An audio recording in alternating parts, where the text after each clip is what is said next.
देखो, एक मजेदार खबर है। खबर और मजेदार? अरे जो कुछ भी खबरें हैं सब खट चुकी हैं। कुछ पढ़ना है ना, इश्तिहार पढ़ो।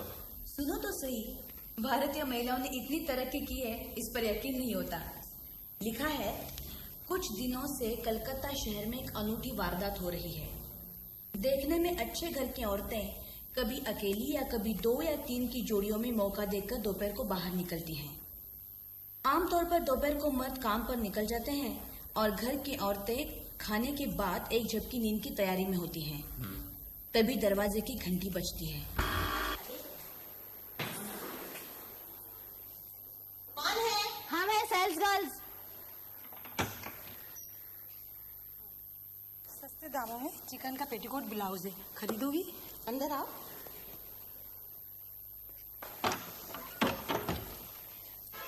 एक आवाज भी निकाली तो ठंडी कर दूंगी। चलो जल्दी, जेवर और पैसा निकालो, जल्दी चलो। चलो जल्दी निकालो, चलो चलो जल्दी जल्दी करो। ऐसी घटनाएं पहले भी कई मोहल्लों में हो गई है, अभी तक कोई पकड़ा नहीं गया। तो इसमें ताजुब होने की क्या बात है? औरतें तो दिन दहाड़े लूटमार करती रहती हैं। वाह, औरतें दिन दाड़े लूटमार करती है और तुम लोग सब साधु संत हो। अरे मैंने तुम्हें सुनाने के लिए नहीं कहा। मैंने कब कहा कि हम साधु संत हैं? लेकिन तुम औरतें भी कुछ कम नहीं। औरतों की बुराई करना तुम लोगों की आदत ही है। क्या किया है औरतों ने? ज्यादा नहीं, सिर्फ दिन दहाड़े डकैती। चलो मान लिया इन लड़कियों ने गलती की है, पेट की खातिर एक गलत काम किया है। और तुम लोग तो हर वक्त खून खराबा कर रहे हो। लड़ाई दंगा, हजारों लोगों की हत्या, वो सब कुछ नहीं। मर्दों के मुकाबले में औरतें कितनी हत्याएं करती हैं? देखो, औरतें जब तक घर की 4 दीवारी के अंदर रहती थी तब तो कुछ कर दिखाने का मौका नहीं मिला। लेकिन आज आजादी के बाद पर निकल आए हैं, न जाने क्या क्या गुल खिलाएंगे। बंकिम चंद्र ने 100 साल पहले देवी चौधरानी की कहानी लिखी थी। उसमें भी देवी चौधरानी ने न जाने क्या क्या किया। अरे आज के जमाने में अगर देवी चौधरानी होती ना तो क्या खेल दिखाती, जरा सोच कर देखो। अरे जाओ जाओ, ये सब उल्टी सीधी बातें सुनाकर मेरी आंखों में धूल झोंकने की कोशिश मत करो। सचमुच कितने उदाहरण दे सकते हो जिनमें औरतों ने खून किया हो? तुम्हें उदाहरण चाहिए? अच्छा, 2 महीने पहले वो औरतों के जेल खाने में औरत थी, क्या नाम था उसका? प्रमिला पाल। जेल के गार्ड का खून करके लापता हो गई। हाँ, 2 महीने पहले एक औरत ने खून किया और इस 2 महीने के अंदर तुम मर्दों ने कितने खून किए, इसका भी कोई हिसाब है? चलो ये देखो, आज के अखबार में ही देख लो। स्त्री जाति की बर्बरता का एक नमूना। किसी धोबी ने महिला की कीमती सिल्क साड़ी धोते समय उस पर खराश लगा दी। गुस्से में आकर महिला ने उसका नाक ही काट दिया। अब उसकी स्थिति गंभीर है, अस्पताल में है और बचने की कोई उम्मीद भी नहीं। बातें बनाने में तुम पूरे उस्ताद हो। तुम सब झूठे, चोर, डकैत और खूनी हो। अच्छा, हाँ। और तुम सब? लो ये कॉमेंट पड़ा, वो सुना नहीं होगा। चिट्ठी।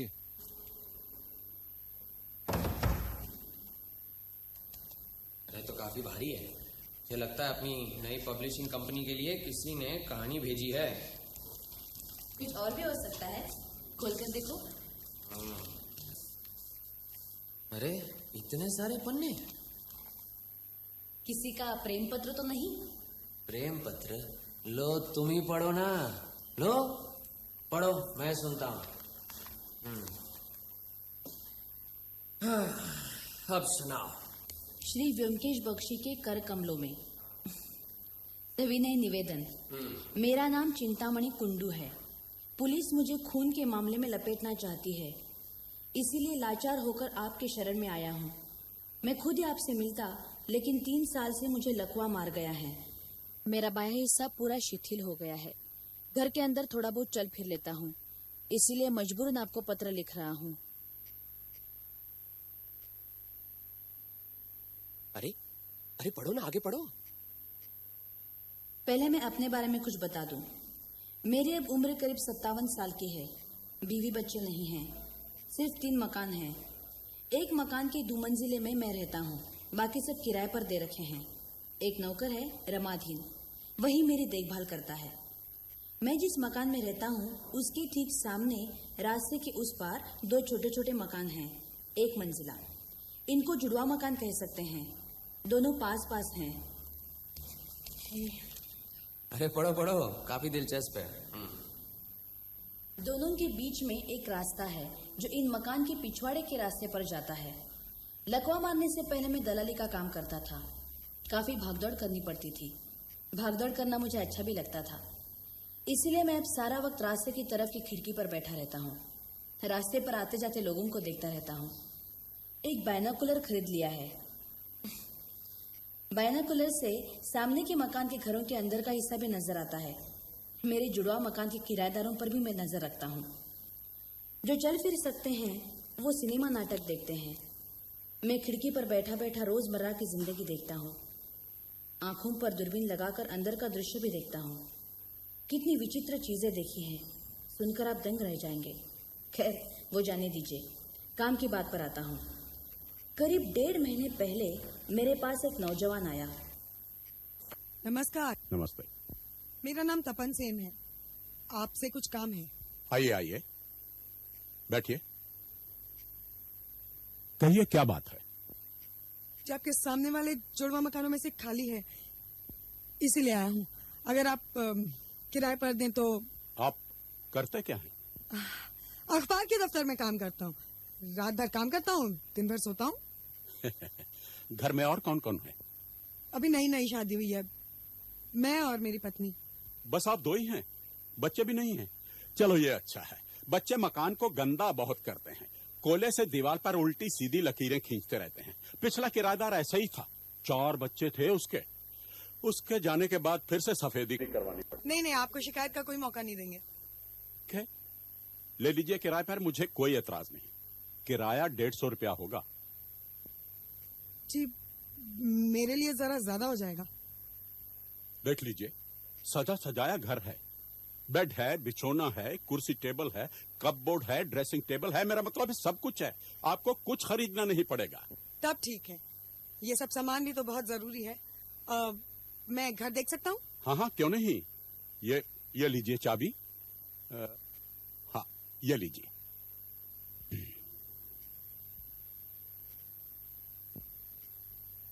अरे, पहले मकान तो देख लेते।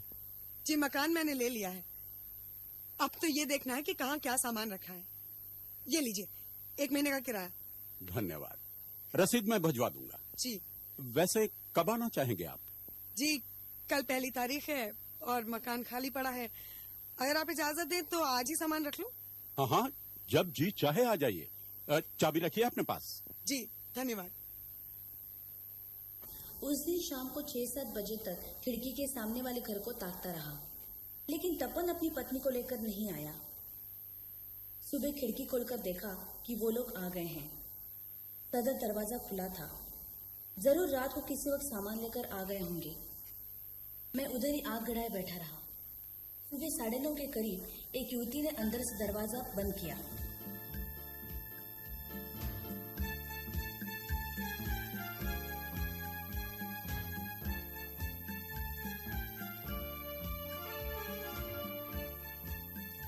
सोचा सारी रात काम करने के बाद तपन सो रहा होगा।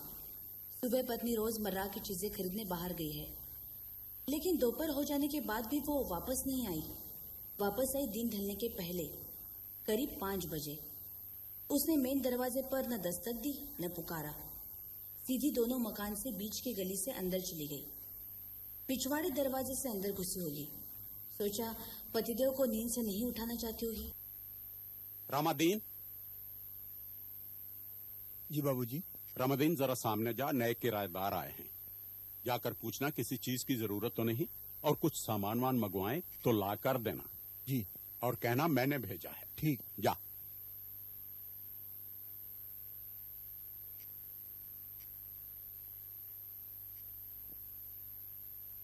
नमस्ते, मेरा नाम शांता है। बहुत बहुत धन्यवाद, आपने हमारी सुविधा असुविधा की पूछताछ की। वैसे आपका घर बहुत अच्छा है, कोई परेशानी नहीं है हमें। बहुत पसंद आया हमें। आइए आइए, बैठिए। मुझे आप न कहिएगा, मैं तो आपकी लड़की के बराबर हूँ। मैं ये कह रहा था कि कोई काम करने वाली या रसोईया चाहिए हो तो तुम्हारे लिए नई जगह है ना। नहीं नहीं, नौकर चाकर की कोई जरूरत नहीं, हम 2 ही लोग तो हैं, मैं सब संभाल लूंगी। चलो अच्छा है। आज तुम सवेरे सवेरे निकल गई थी और अब लौट रही हो, कहीं काम करती हो क्या? मैं एक स्कूल में टीचर हूँ, चेतला के पास में लड़कियों का एक छोटा सा स्कूल है, वहीं पर पढ़ाती हूँ। अच्छा अब मैं चलती हूँ, उनके लिए खाना भी बनाना है, दिन ढलते ही वो काम पर जाते हैं ना। नमस्कार। नमस्कार।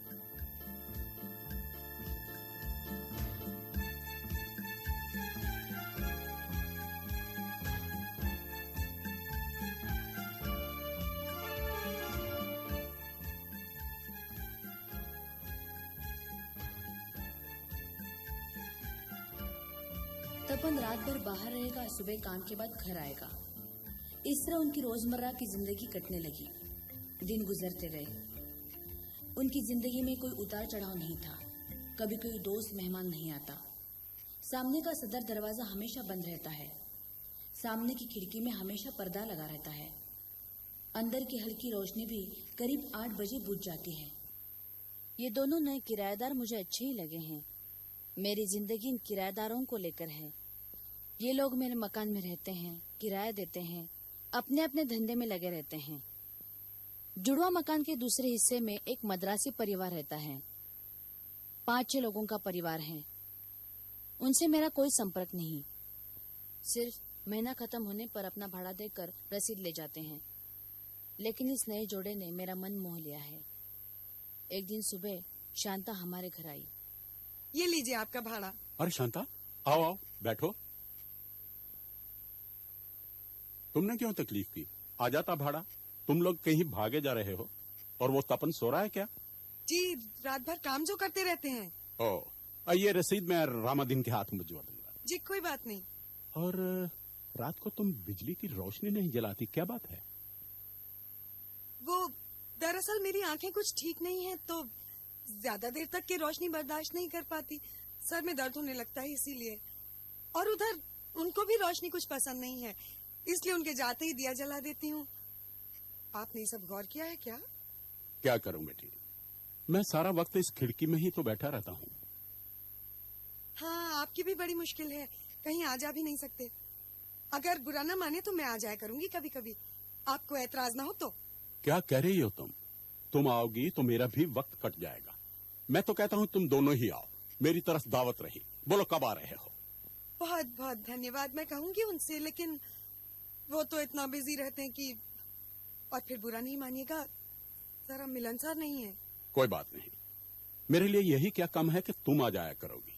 लो बातों बातों में तुम्हें चाय पूछना ही भूल गया। रामादीन। नहीं नहीं, मैं चलती हूँ, आप बिना बात नहीं परेशान होंगे। मैं तो बस यूं ही किराया देने चली आई थी। चलती हूँ, बहुत सा काम पड़ा है। अच्छा। फिर एक दिन आधी रात के बाद एक अजीब घटना देखी। क्या देखा? मैं करीब रात 9:30 बजे सो जाता हूँ, लेकिन कभी कभी मुझे नींद नहीं आती। तब मैं रात भर एक तरह से जगा ही रहता हूँ। उस रात 12 बज गए, तब भी मुझे नींद नहीं आई। मैंने सोचा 1 कप गर्म कोको पी लूं तो नींद आ जाएगी। मैंने खुद कोको बनाया। फिर एकाएक पता नहीं क्यों खिड़की को हल्का सा खोलकर देखा। सामने देखा एक शाल ओढ़े एक अजनबी उस घर पर आया।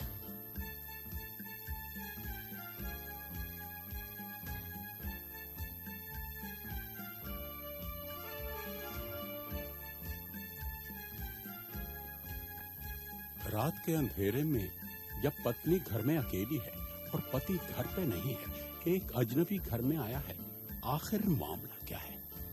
शांता तो अच्छी लड़की लगी थी।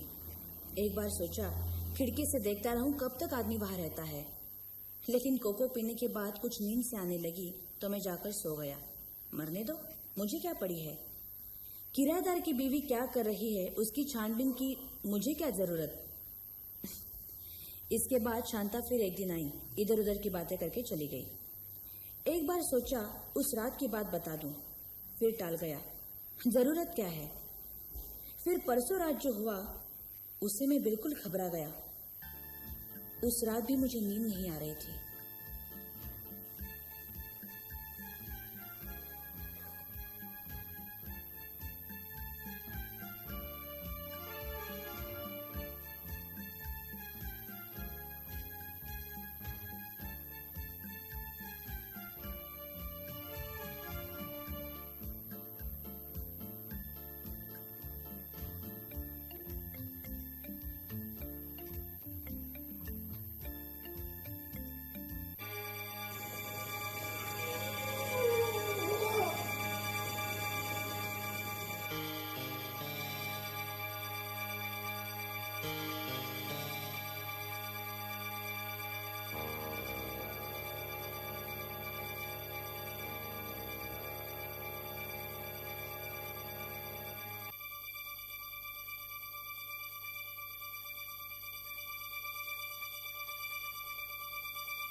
Hello, police station.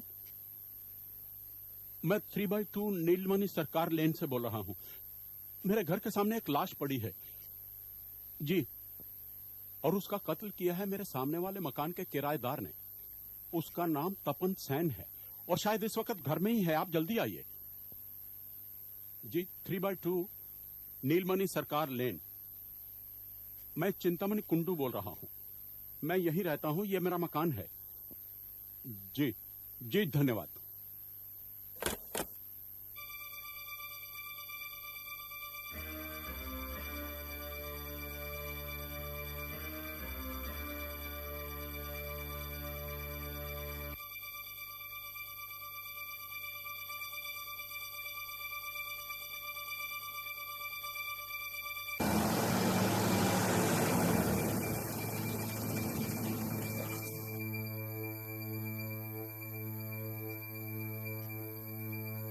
ए, तुम दरवाजा खटखटाना। तुम पीछे से देखो, मैं सामने से होके आता हूँ।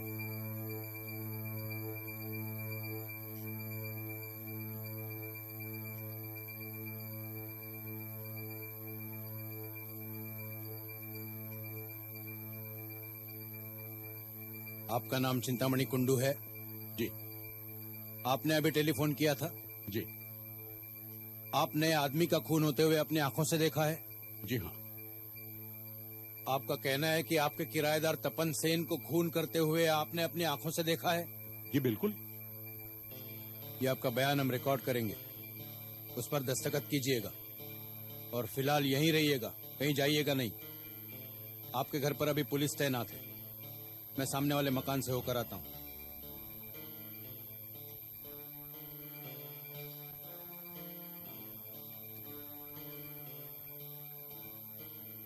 कोई मिला? नहीं सर, इस घर में इस औरत के अलावा और कोई भी नहीं है। क्या तुम्हारे पति का नाम तपन सेन है? जी। वो कहाँ है? उसके खिलाफ खून का आरोप है। मुझे नहीं मालूम। अभी कुछ देर पहले वो यहाँ आया था, फिर कहाँ गया? मुझे नहीं मालूम, मैं सो रही थी। वो पिछले दरवाजे से यहाँ आया था, कब गया? मैंने कहा ना, मैं सो रही थी। मैंने उसे नहीं देखा। मुझे कुछ नहीं मालूम। यहाँ कोई औजार या संदेहजनक चीज मिली है? जी, खून में सना कुर्ता पैजामा और चादर मिली है, जो रसोई घर में रखी है। मतलब कपड़े बदलकर यहाँ से फरार हो गया है। मुझे भी ऐसा ही लगता है सर। उस रात लाश की शिनाख्त नहीं हो पाई। दूसरे दिन पता चला मरे हुए आदमी का नाम विधुभूषण था। वर्धमान का पुलिस कर्मचारी था। छुट्टी में कलकत्ता आया हुआ था। तपन के घर आज भी पुलिस का पहरा है। उस रात से तपन गायब है, अभी तक पकड़ा नहीं गया। पुलिस वाले लगातार शांता को क्रॉस एग्जामिन कर रहे हैं। मैंने उसे गलत समझा था, उसके लिए मुझे अफसोस है। अब पता चला चादर लपेटकर आधी रात को तपन ही घर आता था। इधर मेरी हालत नाजुक है। तपन ने क्यों खून किया मुझे कुछ नहीं मालूम, लेकिन हर दिन नए नए पुलिस अफसर मुझे क्रॉस एग्जामिन करे जा रहे हैं। मैं लकवे का मारा हुआ इंसान, फिर भी पुलिस को शक है खून के लिए मैं ही जिम्मेदार हूँ। मेरा दोष यही है कि तपन मेरा किराएदार है और मैं हत्या का चश्मदीद गवाह हूँ। अब आपसे यही विनती है कि आप मुझे बचाएं। मेरी जान आफत में आ गई है। पुलिस चाहे शक में मुझे हिरासत में ले ले। आप मेरी मदद कीजिए। मेरे पास रुपया है, मैं आपको आपकी मनचाही फीस दूंगा। बस यही मेरी कहानी है। जितनी जल्दी हो सके मुझे पुलिस के झमेले से बचाइए। मैं आपका जिंदगी भर आभारी रहूंगा। इति चिंतामणि कुंडू। ओह, कितनी लंबी चिट्ठी है, गला सूख गया।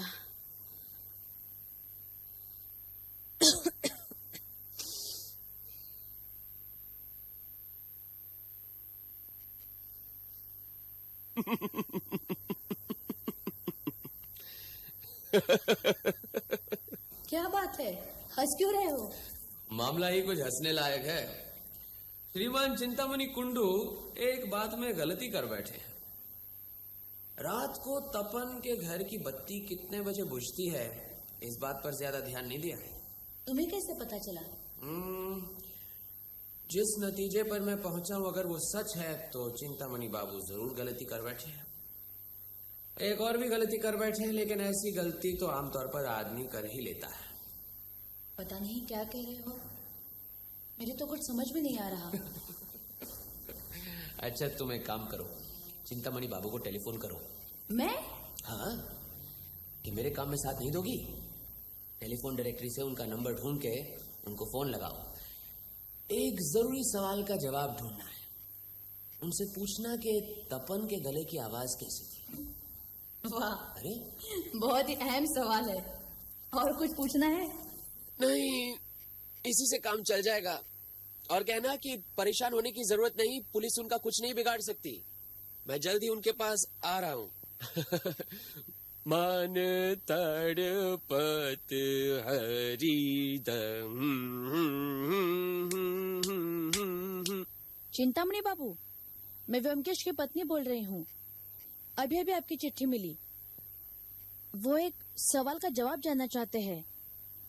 जी, वो अहम सवाल है, तपन की गले की आवाज कैसी थी? जी, गले की आवाज। हाँ, धन्यवाद। चिंतामणि बाबू ने कहा कि वो तपन से सिर्फ एक ही बार मिले हैं। जहाँ तक उन्हें याद है, तपन की आवाज साधारण सी थी, मतलब पतली सी, भारी नहीं। हाँ, पतली ना, भारी नहीं। फिर तो जिस नतीजे पर मैं पहुंचा हूँ वो तो बिल्कुल ठीक है। तुम किस नतीजे पर पहुंचे हो वो तो मुझे मालूम नहीं, लेकिन चिंतामणि बाबू की आवाज भी तो पतली है, भारी नहीं। आवाज से क्या होता है? इसमें ताजुब होने की क्या बात है? अरे वो तो लकवे के शिकार है, ऊपर से पुलिस का डर, आवाज तो पतली होगी ही। अच्छा, मैं निकलता हूँ, मामला निपटा कर घर वापस आ जाऊंगा। दोपहर को साथ खाना खाएंगे। तुम्हारा क्या भरोसा? बिन गुरु ज्ञान। अरे रामादीन, दरवाजा खोल दे, ब्योमकेश बाबू आए हैं। नमस्कार। नमस्कार, आइए आइए ब्योमकेश बाबू। आपको इधर आते देखते ही मैं पहचान गया था। पहले ये बताइए, क्या लेंगे? चाय, कोको, ओवल्टीन? फिलहाल कुछ नहीं। आप ये बताइए, आज आपके पास पुलिस आई थी? नहीं आएगी, आई थी। इंस्पेक्टर एक बार झपट कर मेरी तरफ आता है और दूसरी बार सामने वाले मकान में शांता की तरफ झपट कर जाता है। एक ही सवाल को 50-50 बार पूछता है। ये लकवा कब से मार गया है? सीढ़ी उतर सकते हो कि नहीं उतर सकते? ये बाइनाकुलर काहे को रखी हुई है? तपन सेन को किराए पर मकान क्यों दिया है? इन सवालों का जवाब देते देते तो मेरी जबान थक गई है। अब आप ही मुझे बचाइए ब्योमकेश बाबू। कोई बात नहीं, सब ठीक हो जाएगा। एक बार मैं केस के इंस्पेक्टर से मिल लूं। क्या वो यहाँ आने वाले हैं? लो, आ गए। अरे एके रे, ब्योमकेश बाबू, आप तहकीकात कर रहे हैं? चिंतामणि बाबू, हम एक साथ कॉलेज में पढ़ते थे। क्यों, आसामी पकड़ में आया? अभी नहीं, लेकिन जाएगा कहाँ? लेकिन आप यहाँ क्या कर रहे हैं? चिंतामणि बाबू के मकान में खून हो गया है, किराएदार ने खून किया है। पुलिस उन्हें परेशान कर रही है, इसलिए अपनी हिफाजत के लिए मुझे बुला भेजा है। ब्योमकेश बाबू, जरा आप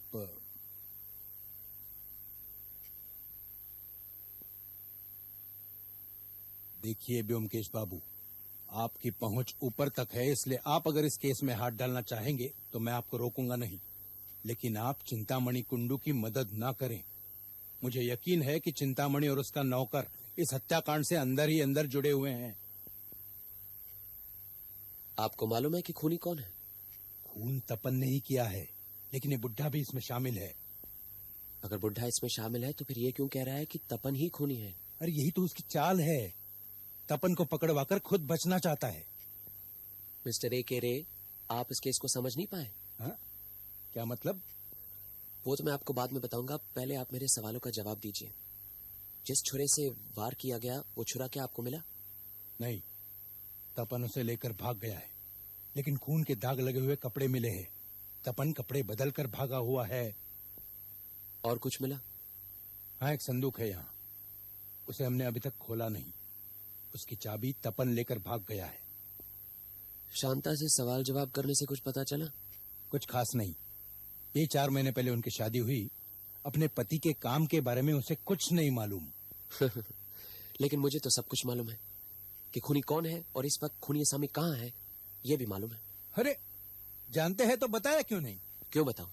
आप तो बेबुनियाद उल्टे सीधे नतीजे पर पहुंचे हैं ना कि चिंतामणि बाबू ही इस हत्याकांड के लिए जिम्मेदार हैं।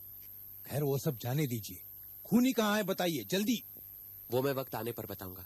आप मुझे पहले तपन के घर ले जाइए और शांता से मुझे 2-1 सवाल करने हैं। आपने तो काफी पूछताछ की होगी ना, मैं सिर्फ 2 सवाल करूंगा। हाँ हाँ जरूर कीजिए, लेकिन खूनी का पता लग जाएगा। आप बस उस मकान में चलिए और खूनी को पकड़ने के लिए तैयार रहिए। क्या कह रहे हैं आप? क्या तपन सेन घर में आकर अपने आप को समर्पित करेगा? अरे वो न सही, लेकिन घर में उसकी पत्नी तो है। ये क्या बात हुई? पति के अपराध में क्या उसकी पत्नी को पकड़ेंगे? अब कुछ कहा नहीं जा सकता। हाँ, ये बात तो है। ये पहलू मेरे दिमाग में पहले क्यों नहीं आया? तपन ने खून किया है क्योंकि वो आदमी शांता की तरफ आकर्षित हुआ था और शांता उसकी तरफ। हाँ वाह क्या सूझबूझ है आपकी। चिंतामणि बाबू, आप फिक्र मत कीजिए, हम सामने के मकान से अभी होकर आते हैं। बस 1-8 घंटे में गुत्थी सुलझ जाएगी, फिर आकर आपके साथ चाय पीते हैं। आइए। देख रहा हूँ चारों तरफ पुलिस खड़ी है।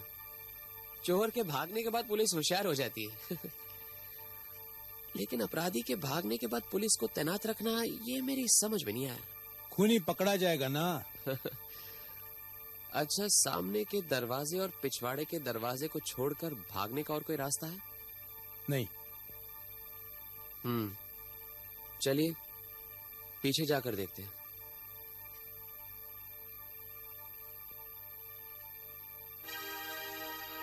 अच्छा, आप एक काम कीजिए, शांति के पास रहिए, मैं जरा गुसलखाने और रसोई का चक्कर लगा लूं।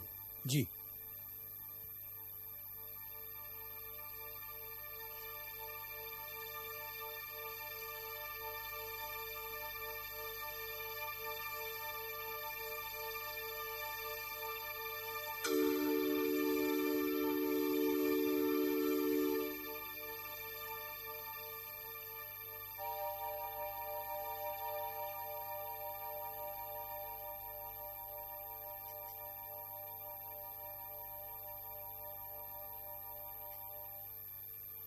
क्या है?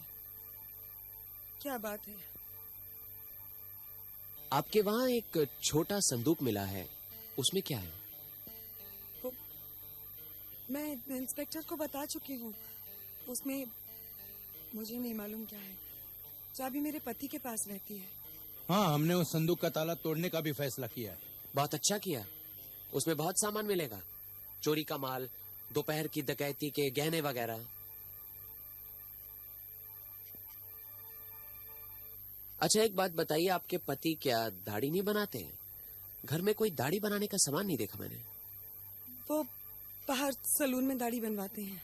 अच्छा ये बात है, बड़े अनोखे आदमी आपके पति। बाहर नाई से दाढ़ी भी बनाते हैं, घर में चप्पल नहीं पहनते, घर में क्या नंगे पांव घूमते हैं? वो उनकी चप्पल टूट गई थी तो नई खरीदी नहीं अभी तक। घर में मेरी चप्पल का इस्तेमाल करते हैं।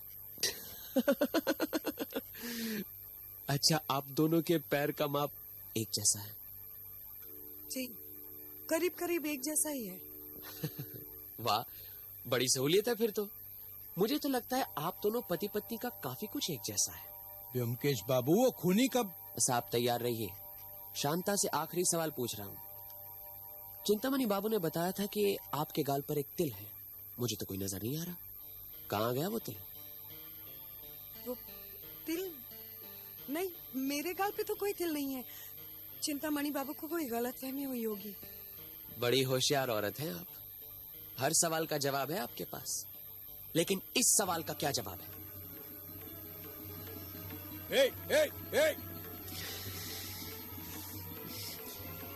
ये रहा आपका खूनी असामी और ये रहा खून करने का अस्त्र।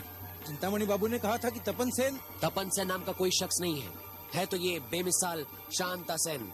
रात को तपन सेन बनती है और दिन को शांता सेन। साक्षात अर्धनारीश्वर मूर्ति। अरे बहुत पहुंची हुई महिला है। ये मत सोचना कि इन्होंने सिर्फ विधुभूषण का खून किया है। अरे 2 महीने पहले वर्धमान जेल के गार्ड को मारकर ये वहां से भाग गई थी। अब इनका असली नाम पता क्या है? आप पुलिस के आदमी हैं। फरार कैदी का नाम धाम तो आप ही जान सकते हैं। इसका नाम है प्रमिला पाल। इसने अपने पति को जहर देकर मार दिया था, जिसके लिए इसे उम्र कैद हुई थी। 2 साल सजा भुगतने के बाद जेल के गार्ड का खून करके ये वहां से भाग निकली और भागकर यहां आकर खुद ही पति और पत्नी बनकर छुप गई।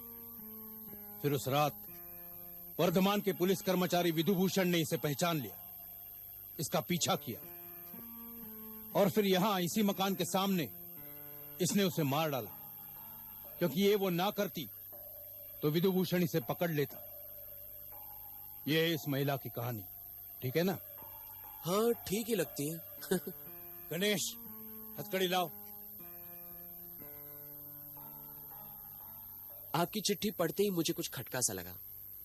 आपने तो कभी दोनों पति पत्नी को एक साथ देखा ही नहीं था। दूरबीन होने के बावजूद घर के अंदर का भेद कभी जान ही नहीं पाए। मर्द आपके पास एक बार आया था, लड़की कई बार। क्यों? दोनों हमेशा सामने के सदर दरवाजे से आते जाते नहीं थे, पिछले दरवाजे का इस्तेमाल करते थे। क्यों? लड़की की आवाज पतली थी, मर्दों जैसी भारी नहीं। क्यों? शक नहीं होता कि कुछ गड़बड़ है? संक्षेप में मामला कुछ यूं है। प्रमिला पाल जब जेल से भागी तो उसे 2 चीजों की जरूरत पड़ी। एक तो अपना हुलिया बदलना, दूसरा रोजगार। उसने अपने बाल कटवाकर लड़कों जैसे बाल रख लिए। अब दिन दहाड़े चोरी चकारी करने के लिए नारी वेश का होना बहुत जरूरी है। इसलिए उसने एक बढ़िया विलायती नकली बालों का जूड़ा खरीदा, यानी कि विग। बस उसकी दोहरी जिंदगी शुरू हो गई। उसने आपसे मकान किराए पर लिया। अब क्या होता है कि बड़े शहरों में बहरूपिया बन के रहना तो बहुत आसान है। पड़ोस में कौन कहां है, क्या काम करता है, किसी को परवाह नहीं। उसने गौर किया कि आप हमेशा खिड़की के पास ही रहते हैं, आपके पास हमेशा दूरबीन होती है। वो सचेत हो गई। उसने घर पर कब्जा किया रात के समय, जब आप सोए थे। किसी को पता नहीं चला कि एक जन आया था या 2। बस उसकी रोजमर्रा की जिंदगी शुरू हो गई। सवेरे वो लड़की का रूप धारण किए पढ़ाने के बहाने घर से निकलती, दिन भर में चोरी चकारी करके शाम को वापस लौटती। रात को फिर मर्द के लिबास में घर से निकल पड़ती, आपको धोखे में रखने के लिए। बिजली की बत्ती बुझाकर वो दिया जलाकर रख छोड़ती है। जब दिया का तेल खत्म हो जाता तो दिया अपने आप ही बुझ जाता। आप समझते कि शांता बत्ती बुझाकर सो गई है, लेकिन गौर करने की बात यह है कि बत्ती हमेशा तपन के घर से निकलने के पहले ही बुझती थी। फिर रात को जब आप सो जाते तब वो वापस आती, चादर ओढ़े हुए। चादर शायद वो अपने ओवरकोट में छुपा लेती होगी। आपने जब बताया कि वो चादर ओढ़े आपने उसे देखा है, तो मैं तो यही समझ बैठा कि प्रमिला पाल का कोई गुप्त प्रेमी है। बस इसी तरह काफी देर तक चलता रहा, लेकिन फिर वो मुसीबत में आ पड़ी। वर्धमान के पुलिस कर्मचारी विधुभूषण यहां कलकत्ते आए हुए थे। उन्होंने किसी तरह प्रमिला पाल को देख लिया, लेकिन मर्दों के लिबास के बावजूद उन्होंने इसे पहचान लिया और उसका पीछा किया। बस वो घबरा गई। उसने शायद कोशिश की होगी कि उन्हें झांसा देकर कहीं भाग निकले, लेकिन ऐसा हो नहीं पाया। जब उसे लगा कि वो उन्हें चकमा नहीं दे सकती, तो उसने आप तो जानते आगे क्या हुआ। लेकिन एक बात है, विधुभूषण को मारने के बाद प्रमिला घर से भागी क्यों नहीं? आपने उसे भागने का वक्त कहां दिया? उसे क्या पता कि आप उसे खिड़की से खून करते हुए देख लेंगे। उसने तो सोचा था कि बड़े आराम से अपने गहने, जेवर, कीमती सामान लेकर भागेगी। लेकिन हाँ, ये तो वो जानती थी कि घर के सामने लाश है, पुलिस भी आएगी, इसलिए ज्यादा समय बिता नहीं पाएगी। लेकिन पुलिस तो हत्या के 5 मिनट के अंदर ही वहां पे आदम की। उसने अपने नकली बाल लगाए और लड़की बन गई, लेकिन जल्दबाजी में गाल पर तिल लगाना भूल गई। लेकिन वो गाल पर लाल तिल लगाती क्यों थी? भाई दोनों लिबासों में कुछ अंतर तो लगे ना। लड़का सज धज कर, काले चश्मे, मूछे, लड़की सजकर, नकली बाल, गाल पर तिल। अच्छा मैं चलता हूँ। 1 मिनट।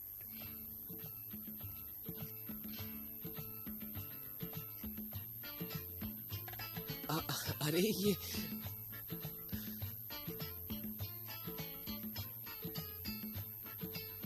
एक छोटी सी रकम है, इसे रख लीजिए।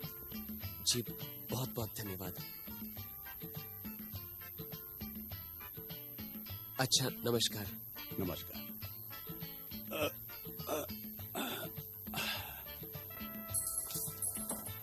सुन मेरे प्यार। अभी वक्त मिला है घर आने का। कह गए थे दोपहर को घर आओगे खाना खाने। अरे तुम्हें तो मालूम है देर हो जाती है, लेकिन खाना जरूर खाऊंगा। तुम सब मर्द एक तरह के हो। तुम औरतें भी कुछ कम नहीं।